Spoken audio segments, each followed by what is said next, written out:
Amados hermanos, en este estudio de la carta del apóstol Pablo a los Filipenses que hemos recorrido con paciencia a lo largo de este año, hemos podido estudiar muchas de las cosas que son útiles para nuestra vida cristiana. Hemos podido percibir y conformarnos poco a poco a lo que el Señor quiere para nosotros como iglesia. Una iglesia maravillosa, una iglesia en Filipos que hemos repetido que ha sido una iglesia que no es ciertamente que tenga el secreto de la felicidad, pero que ha encontrado pues los elementos suficientes en la doctrina de Cristo expresada por Pablo para vivir en contentamiento, lo cual implica felicidad, cualquiera que sea la situación. Una felicidad implica el contentamiento y el contentamiento implica la felicidad, porque una persona sin contentamiento no puede ser feliz. Pero una persona con contentamiento es decir que está conforme y contenta con lo que tiene, sea lo que sea, como el apóstol Pablo dice, que sé vivir en la escasez y también sé vivir en la abundancia, sea como sea que nosotros tengamos o no tengamos, el apóstol ha establecido que todo lo puede en Cristo, o establece que todo lo puede en Cristo que le fortalece. Está contento, hay contentamiento en el apóstol Pablo. Eso es maravilloso. Ese contentamiento pues le trae como consecuencia pues felicidad, porque de que se queja, porque a pesar de que las circunstancias a su alrededor son completamente adversas, ¿no? Humanamente hablando, sin remedio, él con todo y eso está feliz, porque está contento en su circunstancia. De tal manera que hemos aprendido pues de este asunto del apóstol Pablo, este apóstol Pablo maravilloso que escribe desde la cárcel en Roma y que le está escribiendo a estos filipenses que tienen una gran cantidad de situaciones, y que la situación inmediata anterior que hemos estado revisando es esta lucha contra los judaizantes, aquellos que están insistiendo en que los gentiles que se convierten al evangelio tienen que pasar primero para ser judíos y luego para ser cristianos, y que los obligan a judaizar, es decir, a circuncidarse, cumplir con la ley de Moisés y ponerles cargas que la Biblia en el evangelio no pone, sobre todo en el evangelio de la gracia que es en Cristo Jesús. Y aquellos pues están atendiendo este asunto, y el apóstol Pablo lo puntualiza de una manera muy, muy buena, hablando acerca de ellos, ya los hemos repetido con apelativos muy fuertes, y diciendo él, si alguien tiene que presumir de la carne, bueno, pues yo también tengo, ¿no? Y entonces presenta sus credenciales. Ha estado hablando de este asunto el apóstol, y ha puesto como meta de su vida la excelencia del conocimiento de Cristo. Hablábamos de que esto es importante para nosotros, la excelencia del conocimiento de Cristo. Esa es nuestra meta, pues hacia allá vamos. Queremos nosotros día con día no solamente reunirnos y cantar himnos lindos y orar juntos, sino que queremos aprender. ¿Aprender de quién? Aprender de Cristo. Y no solamente aprender de Él como un Jesús histórico, pero aprender de Él como el Mesías, el Salvador, el Señor y Salvador de nuestras vidas. Esa es la excelencia del conocimiento de Cristo. Porque el conocimiento intelectual de Cristo, pues hasta el mundo no creyente tiene, pero lo que está albergado en el corazón del regenerado es una experiencia espiritual de conocer a Cristo íntimamente. Esto es la excelencia del conocimiento de Cristo. Él pone esto como fin, ¿no? Porque al final, que estábamos estudiando la semana pasada, en el verso 10 decía él, a fin de conocerle, y el poder de su resurrección y la participación de sus padecimientos, llegando a ser semejantes a él en su muerte. Esa es nuestra meta. No solamente de este texto, de toda la Biblia.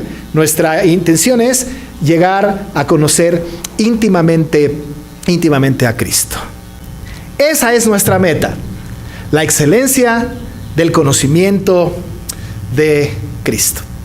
Pero luego sigue esta sección maravillosa de los versículos 12 al 15, que en realidad llegaré hasta el versículo 14, que establece para nosotros una especie de metodología. Y me atrevo a decir metodología, proceso, aun y cuando no pudiésemos nosotros poner una metodología específica, concreta, sino principios de fe, principios de vida cristiana que son importantes para nosotros. Establece pues en nuestra mente una especie de proceso interesante que caprichosamente establecemos como puntos para fines didácticos. En estos versículos 12, 13 y 14, estos tres versículos, vamos a revisar estos 4 elementos que tengo aquí anotados para compartir con ustedes. Vamos a ver el estado de ánimo de alguien que está buscando alcanzar la excelencia del conocimiento de Cristo, su empeño, su meta y su galardón. Muy importante, muy importante. Esa actitud que el creyente debe de tener para alcanzar esto que él dice más adelante, quiero saber si logro hacer aquello por lo cual he sido asido por Cristo. Estamos hablando, insisto, en el contexto de llegar a conocerle. Estamos en el contexto de la excelencia del conocimiento de Cristo. No debe de salir esto de nuestra mente como un tema que determina nuestro conocimiento de la palabra. El apóstol Pablo, como es costumbre, él y el autor de Hebreos también lo utiliza con mucha frecuencia, trae a la mente de los filipenses y a la nuestra también como lectores implícitos, ¿no? Trae a nuestra mente esta metáfora de las carreras, ¿no? de los competidores de las carreras. Normalmente lo utiliza, al apóstol Pablo le gustan estas figuras, estas metáforas, y se habla acerca de las carreras, ¿no? Entonces aquí viene a nuestra mente un poco esta idea por las cosas que dice, ¿no? Está hablando él acerca de que no lo ha alcanzado, sino que prosigue para ver si logra hacer aquello por lo cual ha sido por Cristo, que se estira para alcanzar aquellas cosas, esta carrera que implica un inicio y un fin. Habla de una meta al final y habla de un premio, porque tenemos ahí en el versículo 14, por ejemplo, prosigo a la meta, como si fuera un corredor que está corriendo, y de lo que llega al cumplir la meta, pasa la meta, y si llega en primer lugar, si llega como ganador o como segundo, como tercero seguramente también, ¿no? Hay un premio, pues, ¿no? Entonces tenemos una figura de una carrera pedestre, pues hombres que en aquel tiempo pues corrían en los concursos de atléticos, y entonces el apóstol nos trae esta idea. En esta idea, una persona cristiana, teniendo como idea esta idea de un corredor que corre desde el ámbito espiritual, por supuesto lo acomodamos, entonces nos habla de estas 4 cosas. Primero nos habla del estado de ánimo del corredor. Él dice, en el versículo 12, él habla en el versículo 11, terminó diciéndonos si en alguna manera llegase a la resurrección de los muertos, después de establecer cuál es el fin de conocerle, la excelencia del conocimiento de Cristo. Él dice, no que lo haya alcanzado ya, no que lo haya alcanzado ya, no, y además añade, ni que ya sea perfecto, sino que prosigo para ver si logro hacer aquello para lo cual he sido asido por Cristo. El estado de ánimo del apóstol Pablo dice, no lo he alcanzado. Yo, Pablo, no lo he alcanzado. Yo no soy perfecto. Pero el no haberlo alcanzado, el no ser perfecto, no le da a él la sensación o el ánimo de decir, bueno, pues voy a bajar la guardia, ya no voy a seguir la carrera porque no lo he alcanzado. En realidad el apóstol entiende que no lo va a poder alcanzar en su totalidad.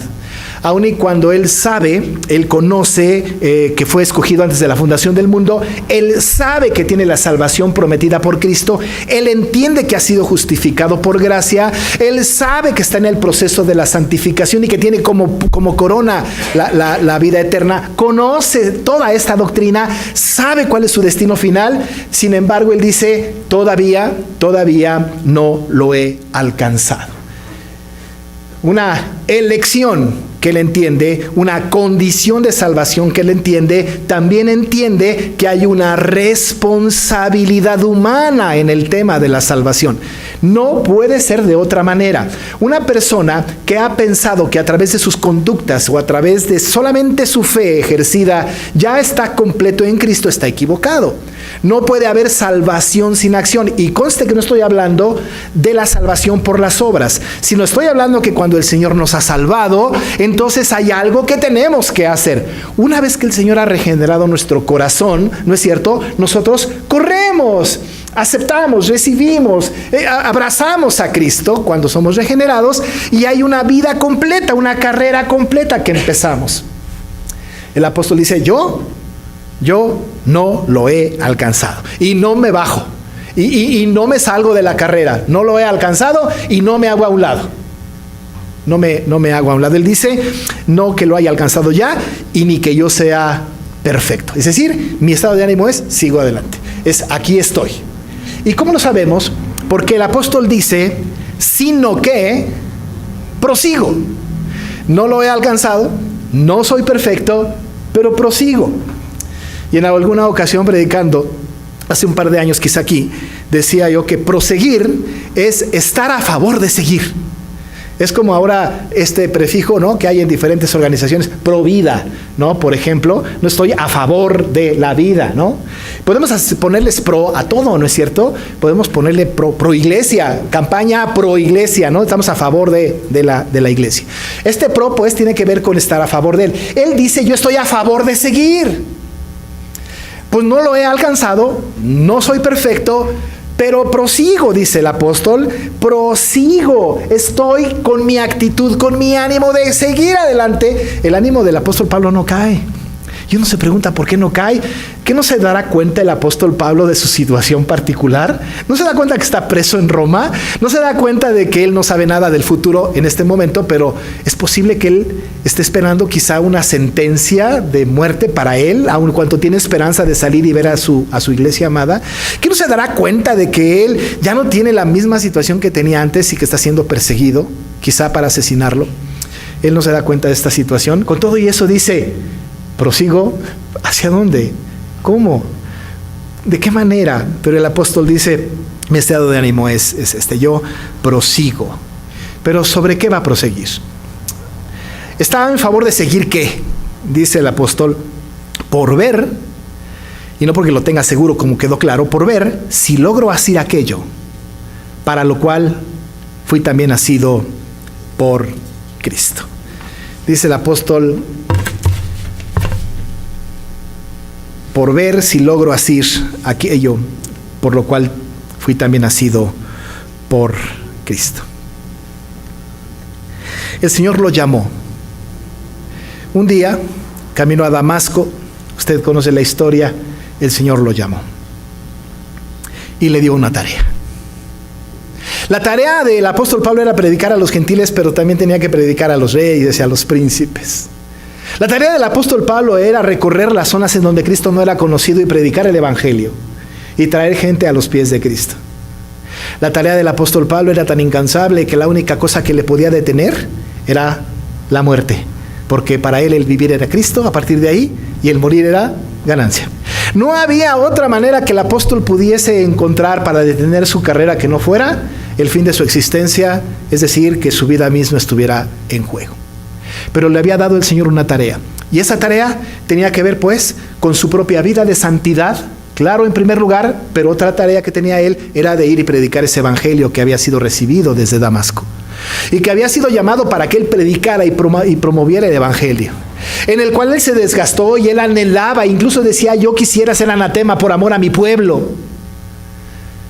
Pero decía él, es necesario que yo me quede aquí para seguir predicando el evangelio. Este apóstol tenía una tarea muy específica y el Señor lo había asido, lo había agarrado, pues lo había tomado, y él dice, yo quiero ver si logro hacer aquello por lo cual he sido asido por Cristo. A ver si yo puedo alcanzar aquello por lo cual fui llamado. El Señor me llamó y me tomó, pues yo quiero lograr aquello, yo quiero llegar a esa meta que el Señor ha puesto para mí. Y no desmayo, mi estado de ánimo permanece inamovible. Y cada uno de nosotros, amados hermanos, tenemos un llamamiento del Señor, uno común y uno especial. El llamamiento común que tenemos es nuestra vida de santidad. Ese llamamiento común que tenemos nosotros es vivir en santidad. Ese llamamiento común que tenemos nosotros también tiene que ver con la proclamación del evangelio. Luego entonces hay cosas particulares que el Señor tiene para cada uno de nosotros, en el trabajo, en la escuela, en la casa, donde sea. Pero tenemos un llamamiento santo, algo que el Señor nos ha encargado. El apóstol dice, yo no desmayo, yo no pretendo haberlo alcanzado, no que ya sea perfecto, pero prosigo, estoy a favor de seguir, para ver si logro hacer aquello por lo cual he sido asido por Cristo. Pero hoy día hay muchos cristianos que pareciera que ya lograron hacer aquello por lo cual han sido asidos por Cristo. Hoy día quizá hay personas que pensaron que ya lo alcanzaron, que ya son perfectos, que ya no tienen que hacer más nada, porque ya lograron hacer aquello por lo cual habían sido asidos por Cristo. Pues déjeme decirle que Pablo no lo alcanzó. Si Pablo no lo alcanzó, menos nosotros. No hay nadie en el mundo que pueda llegar a decir ahora, yo ya lo alcancé. por mucho tiempo que tenga como cristiano, por muchas almas que haya traído a Cristo, esto no acabará hasta que el Señor reclame nuestra vida, cuando Él considere que ya hemos terminado. Pero el apóstol, su estado de ánimo es: yo sigo. Pase lo que pase, yo sigo. Esa es la primera cosa que vemos de este Pablo que emprende esta carrera. Pero la segunda cosa es interesante. Dijimos pues la primera, su estado de ánimo, pero la segunda, su empeño. Su empeño. Él se empeña en una sola cosa. Dice el apóstol en el verso 13: hermanos, yo mismo no pretendo haberlo alcanzado ya, pero una cosa hago, olvidando ciertamente lo que queda atrás y extendiéndome a lo que está delante, prosigo a la meta. El empeño del apóstol no es en muchas áreas, sino una cosa hace. Él empieza en este versículo diciendo: hermanos, yo mismo no pretendo haberlo alcanzado. Escuchamos un poco al apóstol quizá haciendo referencia a aquellos judaizantes. Es como si dijera: hermanos, yo mismo no pretendo haberlo alcanzado, como los judaizantes que piensan que ya lo alcanzaron. Como aquellos perros, ¿se acuerdan? Malos obreros, mutiladores del cuerpo, piensan que ya lo alcanzaron. Yo mismo no pretendo haberlo ya alcanzado. Pero una cosa, dice el apóstol, una cosa hago. Aquí está puesto mi empeño. Y esta cosa que hace, amados hermanos, está en dos partes. La primera, lo primero que el apóstol hace es apartar de su memoria la parte del recorrido que ya cubrió. Una cosa hago. Primero, saco de mi mente el camino recorrido. Dice él: una cosa hago, olvidando ciertamente lo que queda atrás. Me olvido del camino recorrido. Y como diríamos comúnmente, para atrás ni para agarrar vuelo. No vuelvo atrás, dice un canto que tenemos por ahí. No vuelvo atrás. He decidido seguir a Cristo y no vuelvo atrás. Me olvido del camino recorrido, olvidándome ciertamente, dice el apóstol, lo que queda atrás. Y una de las cosas que hace en su empeño el apóstol, que ya está a favor de seguir, es decir, no voy a regresar atrás a mi camino recorrido. Ninguna de las dos maneras, ni para recordar mis glorias pasadas, ni para lamentarme de mis tristezas pasadas. No voy a recurrir atrás para decir: miren de dónde vengo, miren quién soy. Me olvido de lo que queda atrás, de aquellas glorias pasadas, pero también de aquellos fracasos del pasado. ¿Se acuerda de qué fue lo que se olvidó el apóstol? En el versículo 4 al 7 nos lo recuerda. Él dice, desde el 5: yo fui circuncidado al 8º día, del linaje de Israel, de la tribu de Benjamín, hebreo de hebreos, en cuanto a la ley fariseo, en cuanto a celo perseguidor de la iglesia, en cuanto a la justicia que es en la ley, irreprensible. Estas cosas eran de mi vida, dice él, pues olvidando lo que queda atrás, me olvido de todo esto, mis glorias pasadas. Una actitud correcta, un empeño correcto del corredor, un empeño correcto del apóstol Pablo, un empeño correcto nuestro es ciertamente olvidar lo que queda atrás. No olvidarlo para glorificar al Señor, pero olvidarlo para usarlo como herramienta que nos sirve para presentar delante de Dios logros personales. Porque desde luego lo que ha hecho el Señor en nuestras vidas ha sido maravilloso y lo podemos recordar y hacer memoria y decir: Señor, tu nombre sea glorificado por eso. Eso es distinto a traerlo a cuentas para presentarlo como credencial de perfeccionamiento. Me olvido de lo que queda atrás. Eso es lo primero que hace en su empeño. Pero lo segundo es que no solamente se olvida de lo que está atrás, sino que ahora su concentración está puesta en lo que está delante. Dice el texto: olvidando ciertamente lo que queda atrás, y luego dice: pero ahora extendiéndome a lo que está adelante. Extendiéndome a lo que está delante. Sabe que otra vez tenemos la imagen de las carreras, ¿no es cierto? Porque en las Olimpiadas es muy común cuando los corredores van corriendo. Recién acabo de ver un video que un corredor, con tal de ganar, no terminó la carrera corriendo, sino que se aventó para que pudiera estirarse, tan largo era, y para poder cruzar la meta. Los corredores, cuando corren, extienden sus pechos todo lo posible para alcanzar la meta. Se estiran con todos sus miembros para alcanzar la meta. El apóstol utiliza esta imagen para decir: olvido lo que está atrás, pero me extiendo para lo que está adelante. Me estiro todo lo posible. Implica un esfuerzo deliberado, un esfuerzo que está más allá de nuestra capacidad, que queremos alcanzar. Nosotros con poquito ya sentimos que nos estiramos mucho, ¿no? ¿Qué quieres de mí? Ya fui a la escuela dominical, ¿qué más quieres de mí? Ya fui al culto, ¿no? Ya, ¿no? Ya hice demasiado. Pero el apóstol dice: me olvido de lo que está atrás y me extiendo a lo que está, dice el apóstol, a lo que está adelante. ¿Sabe a qué se extendía? A la excelencia del conocimiento de Cristo, a fin de conocerle. Me extiendo. El empeño del corredor tiene que ver con olvidar lo que está atrás y extenderse hacia lo que está adelante. Correr sin vacilar. Hacer el esfuerzo para ver si logro asir aquello por lo cual he sido asido por Cristo.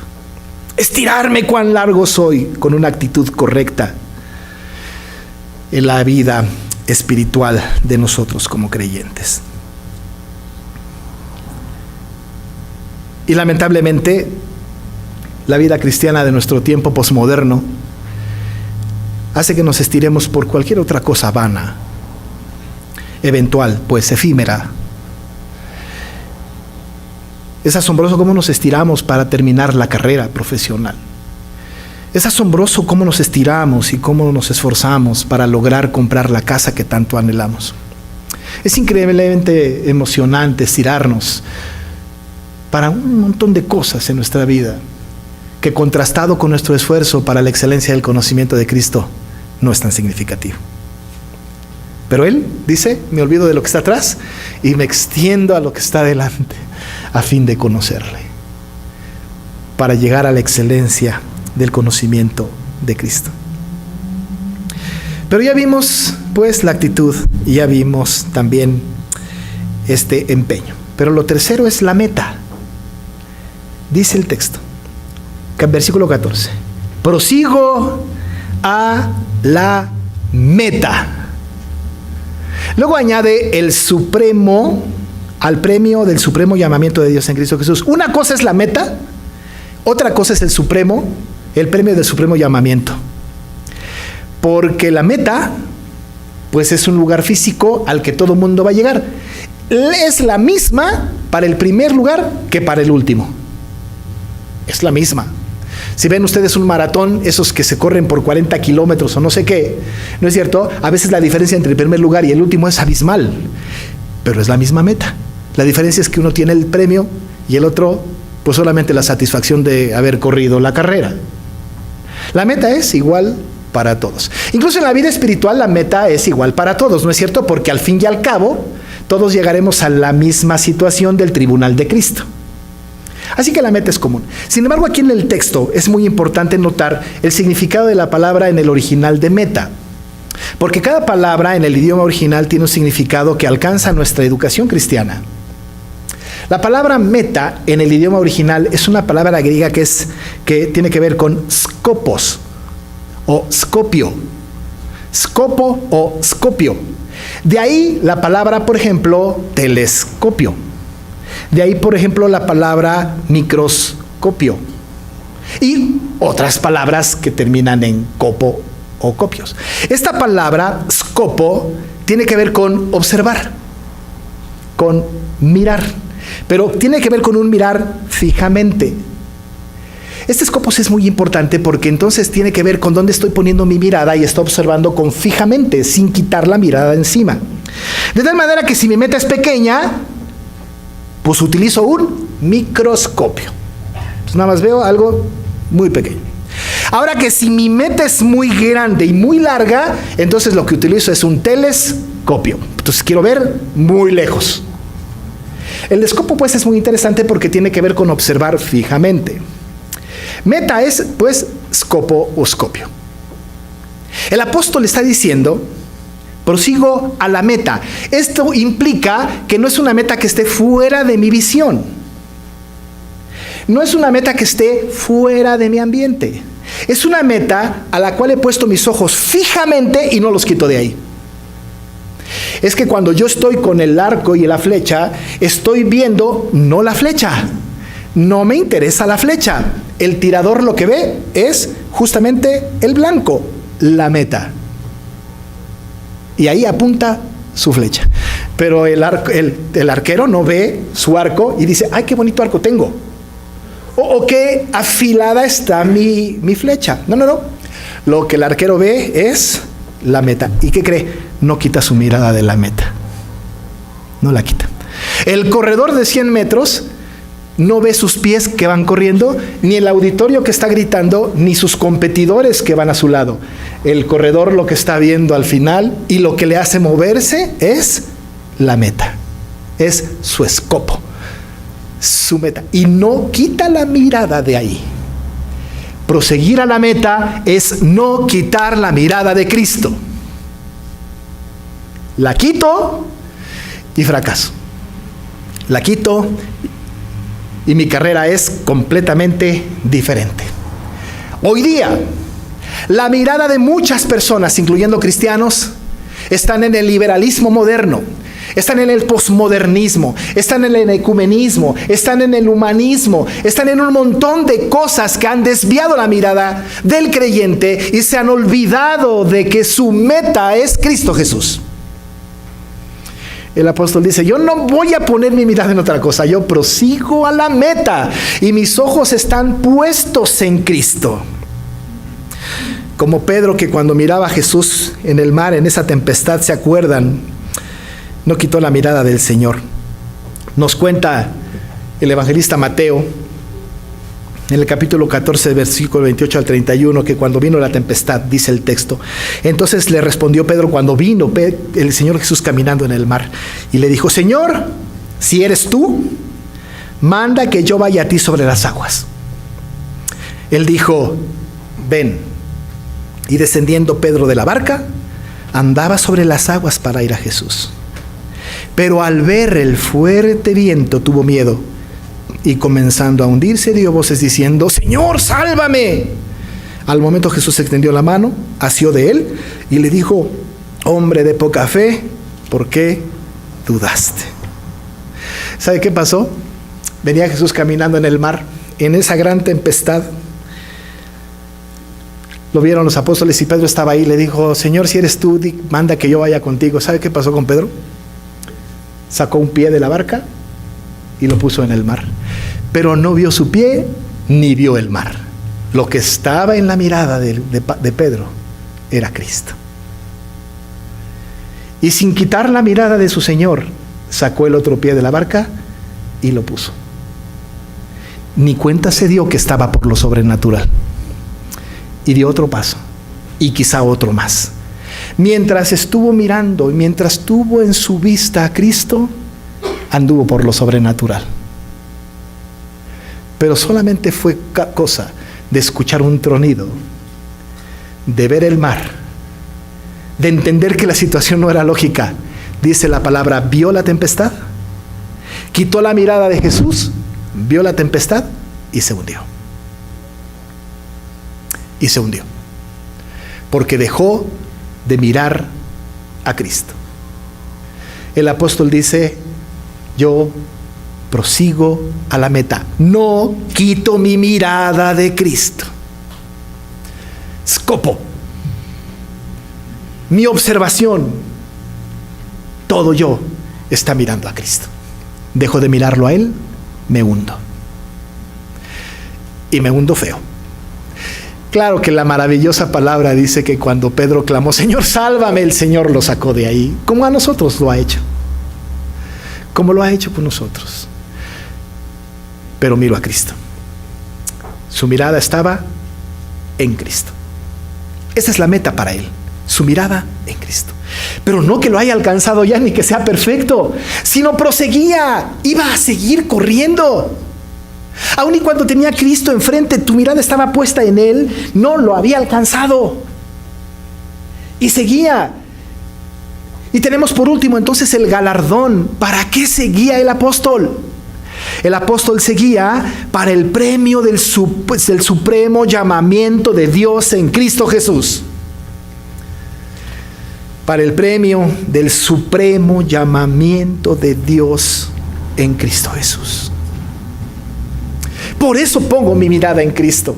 Por eso busco la excelencia del conocimiento de Cristo. Por eso mi vida es de Cristo. Porque yo veo a Cristo. Porque yo estoy corriendo y estoy a favor de seguir. Ese es mi estado de ánimo. Porque mi empeño es hacer una sola cosa, olvidar lo que está atrás y empeñándome en lo que está delante. Porque mi meta es observar a Cristo todo el tiempo. Y mi galardón futuro, amado hermano, es el supremo llamamiento de Dios en Cristo Jesús.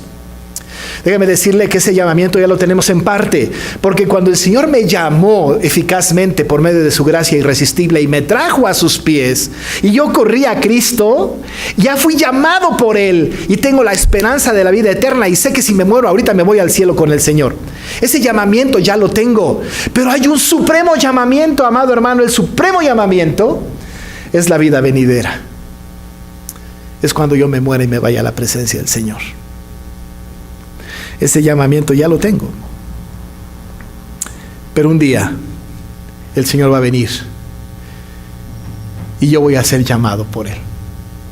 Y si estoy muerto, resucitaré juntamente con Cristo y viviré con Él para siempre.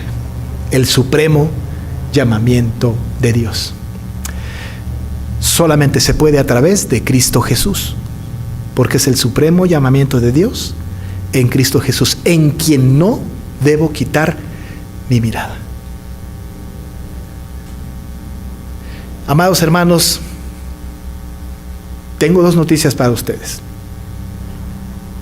La buena noticia es que nosotros ya hemos sido llamados por Cristo. La buena noticia es que vamos a disfrutar del supremo llamamiento de Dios en Cristo Jesús, porque fuimos rescatados por Cristo.